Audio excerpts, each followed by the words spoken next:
When Kate and William were married, I threw a tea party for my kids at 3 o'clock in the morning. Yeah, so just just the royals. I love them.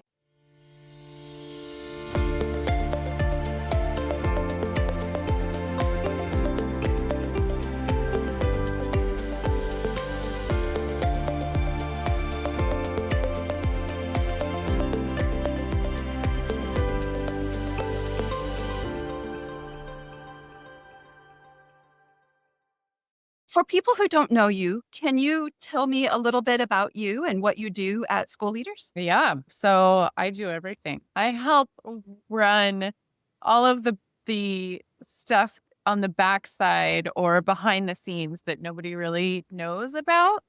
So I will generate proposals. I will send all the emails. A lot of admin work, but it's a lot of project management and a lot of getting people to collaborate together and come together and make sure that these projects are done on time and efficiently and so that they look good. Yeah, that is a lot of moving parts. I've worked with project managers and they are, in my opinion, the heartbeat. If you don't have a good one, it can make the whole project just not work. So vital. Yeah, I feel like the position is vital. I feel like I'm appreciated and I feel like we get things done quickly and effectively. So hopefully I'm doing a good job, but there's always those things that fall through the cracks, but most of the time I'm on it. What is a surprising or fun fact about you that people don't usually expect from someone in your position? Um, I'm a Royals fanatic. So yeah, Yeah. I follow the Royals and I watch BBC News. And when Kate and William were married, I threw a tea party for my kids at 3 o'clock in the morning. Yeah, so just just the Royals. I love them. You are very much known for your get it done mentality. Where do you think that drive comes from? You know what? I've always had it, and I don't know where it comes from. It's gotten me into some trouble. My daughter is the same way. She was born, and her favorite thing to say is, "No, I'll do it my own self." She started saying that when she was 4 or 5, and that's Yeah. just been our thing, our whole since beginning of time. That's just what our family says. I'll just do it my own Yeah. self. Yeah. I've got this. I've got this, mom. Don't worry about it. I've got this. Yeah, yeah. And I was born with it. She was born with it. My mom was born with it. We all just are very dedicated and driven. So if you weren't working in school operations like you are now, what career do you think you would be in? So I have a couple of different certificates and backgrounds. I did contract law for a little while. I was really interested in contract law for a long time. And then I've done some event planning in the past. So two totally different fields. But if you break it down and you think about it, both are using organizational skills and both are using project management skills and both are under deadlines all the time and both are communicating with different people and different aspects of life. So honestly, I'm very happy with where I'm at now. Aside from the event planning and the contract law, I think that this puts all the pieces together and I belong here. Jay has told me that you're a runner. So what is your favorite running memory or accomplishment, and how has it really shaped how you now lead projects? I did the Hawaii Marathon and I trained What? for a really long time for that. Yeah. Yeah. Just a lot of dedication, a lot of drive, a lot of early mornings, a lot of sweaty towels, a lot of hydration. Yeah. That is so Yeah. cool. So in December, I just ran the Space Coast Marathon in Florida. And that's why I was so excited when you told me you were doing this. I was like, oh, I can't wait to talk to her about this. I feel like there's so much you learn about yourself when you go through something like training for a marathon about, like little habits and how little habits add up. And if you miss your long run, how that can really mess up, your training plan. I just think it's really interesting to think about how much you actually learn from running. Totally agree. Just even the speed, if you miss a couple of nights of sleep, or you're not sleeping as well, then your speed the next day is just tanked. Do you listen to podcasts while you're running?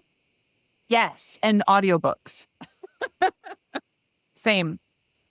Yep. Same. I always have something I'm listening to, and whatever it is, I'm decompressing and tune out the world and just run. So you lead complex bond-funded construction projects, and that can be pretty intense. What keeps you motivated during these really tough, intense parts of a project? I think it's the kids, and I think it's just the reward at the end for families within the areas and the kids who are in a comfortable facility and who want to go to school because they feel more comfortable in their environment. I think it's the reward that you see them. How do you foster open communication between so many different stakeholders? Because you've got contractors and district officials and project teams. You know what? I just keep it real. I Yeah. just continue to talk to people, and I am just personable, and I remember that they're just a person too, and I just keep it real. It's easier to have a one-on-one conversation or be in a group and have conversations if you're just being yourself and you're listening and Yeah. keeping it real. Yeah. That's something that I've heard multiple people say during these interviews as well, is to listen. That, we tend to not listen enough just as a species, maybe, that like have an interaction with people, actually actively listen to what they're saying. And, from that becomes, like a mutually respectful conversation. I agree. People have a lot to say, and if you listen, you can catch things that help you later on too. So listening is definitely a large part of this. And the communication for kids and knowing what kids need and what families want for their kids. Just if you don't listen to what they need, you're not going to last long. Okay, so I've got a quick 5 for you, which is just like 5 quick questions. What is your go-to coffee order? Americanos. Nice, yes. What is your favorite leadership project management book or podcast? Or running podcast? You could stick a running podcast in there if you want. So actually, it's a little bit more of a self-help type book.